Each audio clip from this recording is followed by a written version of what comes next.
ආයුබෝවන් මගේ යාළුවෝ ඔක්කොටම ඩේලි ඩසල් YouTube නාලිකාවෙන් වන්න අද අපි ඔයගොල්ලන්ට අරන් එන්නේ බඳුන්ගත වගාවක් සිදු කරගන්න ආකාරය ගැන. ඉතින් පස් මාධ්‍යයට මුලින්ම අපි අරගෙන තියෙනවා එකට එක අනුපාතයට මේ තියෙන්නේ කාබනික පස. ඉතින් මේ කාබනික පස ඇත්තටම අපි සල්ලි වලට ගත්ත පසක් නෙමෙයි මේ තියෙන්නේ. එදිනෙදා අපේ කුස්සියෙන් ඉවත් කරන කෑම කොටස් එකතු කරලා ඒ වගේම වත්තේ ගිරා යන කොළ පොඩු අරෝමේව එකතු කරලා හදාගත්ත කාබනික පසක් තමයි තියෙන්නේ. ඇත්තටම ඔයගලන්ට මේ පේනවා ඇති බොහොම සාරවත් පසක් මේ ඉන්නේ ගැඩවිල් පණුවමේ. පේනවද? ගැඩවිල් පණුවමේ ඉන්නේ. ඉතින් ඒ වගේ ගොඩක් සාරවත් කාබනික පසක් තමයි මේ තියෙන්නේ. ඉතින් ඊළඟට අපි ගත්තා මේ තියෙන්නේ කර 10ක්. ඊට පස්සේ ගොම පොහොර ඒත් එක්ක මම මේ සඳහා ගත්තා ටිකක් දිරා ගියපු කොළ රොඩු ටිකක්. ඒ වගේම පොල් මුඩු, එතකොට ගිරිසීරිය කොළ ඒත් එක්ක මම මේ සඳහා ගත්තේ අපේ ගෙදරින් ඉවත් කරපු පරණ බකට් එකක්.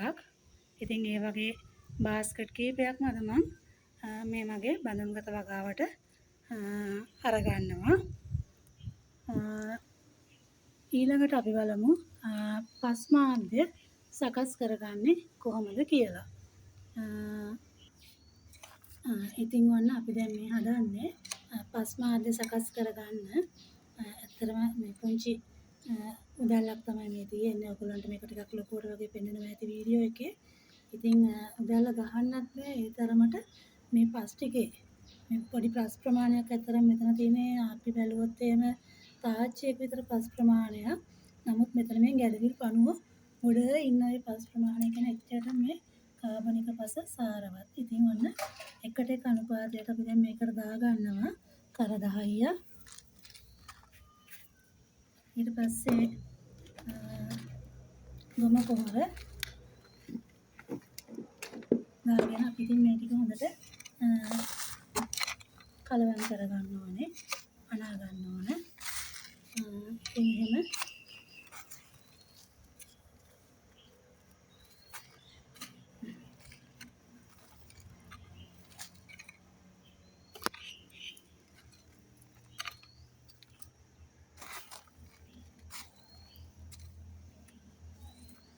හරි.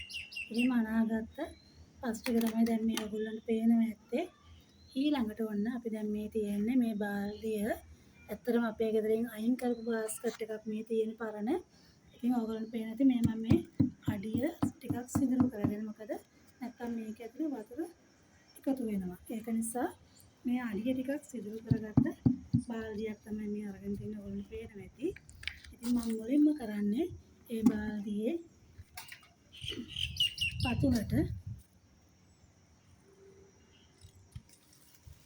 ඒ බාල්දියේ පතුලට මෙන්න මේ වගේ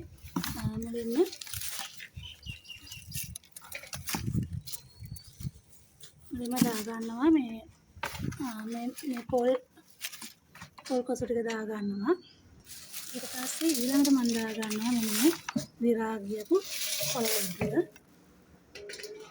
ඊට පස්සේ අපි මේ සකස් කරගත්ත පස්සේ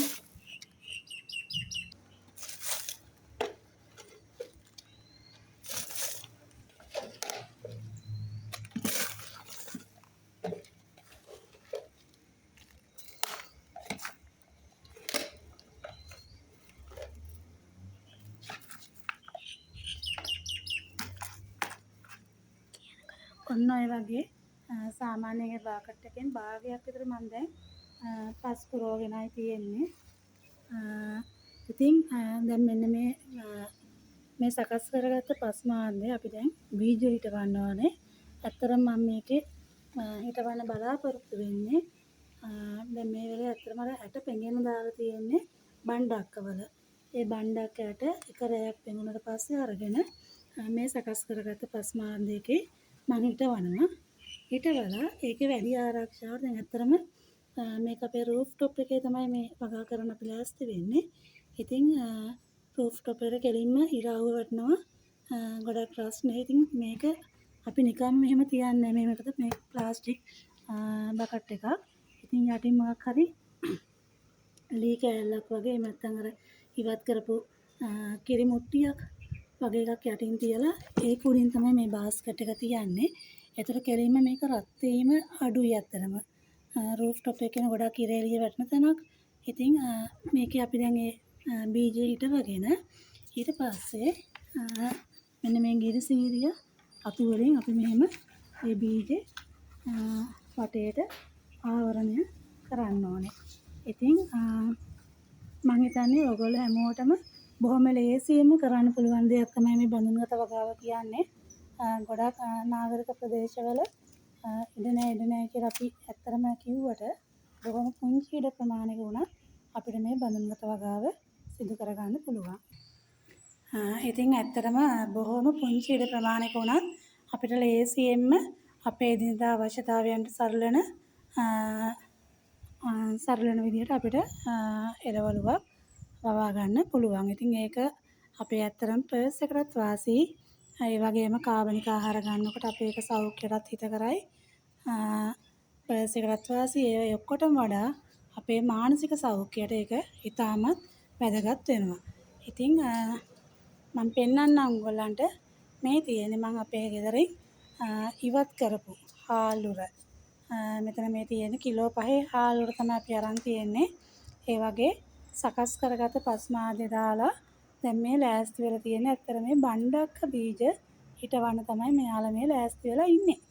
ඉතින් මම හිතනවා ඔයගොල්ලන්ටත් මේ වගේ ඇත්තට මේ කිසිම මුදල් වියදම් කරලා හදාගත්ත දේවල් නෙමෙයි මේ තියෙන්නේ. ඔක්කොම අපේ එදිනෙදා අයින් කරන, ගෙදරින් අයින් කරන දේවල් වලින් හදාගත්ත දේවල්. ගොම නම් ඇත්තටම අපේ ගෙදර ආසන්නයේ ගෙදරක ගොම පොහොර තියෙනවා. බොහොම අඩු මිලකට අපි ඒ ගොම පොහොර ටික ලබා ගත්තේ. ඉතින් ඕගොල්ලන්ටත් පුළුවන් මේ වගේ පුංචි දෙයක් පුංචි කාලයක් වෙන් කළ මහා ගොඩක් වෙලාවක් යන වැඩකුත් නෙමෙයිනේ. බොහොම පුංචි කාලයක් වෙන් කරලා එක එළවලුවක් Tamanට පුළුවන් විදිහට එක එළවලුවකින් එක බීජයකින් පටන් ගන්න. ඊට පස්සේ ඇත්තටම ඇති වෙන ආසාව ඒක කියන්න වචන නෑ ඇත්තටම. කරලම බලන්න ඕන දෙයක්. ඉතින් මම ඔයගොල්ලෝ හැමෝටම ආරාධනා කරනවා මේ එදිනදා වියහියදම් වැඩි වෙන කාලෙක එතකොට ඇත්තටම එළවලු අපි ගන්න ගියත් ගොඩක් ගණන්. ඉතින් ඒ සියල්ලටම හොඳම විසඳුම තමයි මේ බඳුන්ගත වගාව.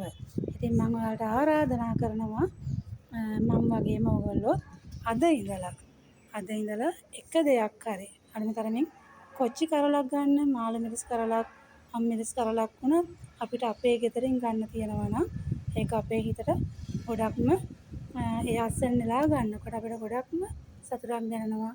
ඒ ලැබෙන මානසික සුවය අපිට ඇත්තටම සල්ලි වලට ගන්න පුළුවන් දෙයක් නෙමෙයි. ඉතින් ඔයගොල්ලන්ට ගොඩක් ස්තුතියි මාත් එක්ක රැඳිලා හිටියට.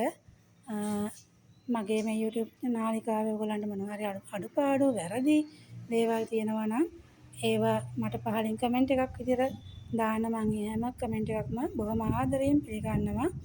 ඉතින් අඩුපාඩු ඒ වගේම හොඳ නරක හැමදේම මම බොහොම ආදරයෙන් පිළිගන්නවා. ඉතින් ඒ වගේම මගේ YouTube නාලිකාව Daily Dazzle YouTube නාලිකාව like කරලා share කරලා මට සහයෝගය දක්වන මෙන් ඉල්ලා සිටිනවා. බොහොම ස්තුතියි ඔයගොල්ලෝ ඔක්කොටම.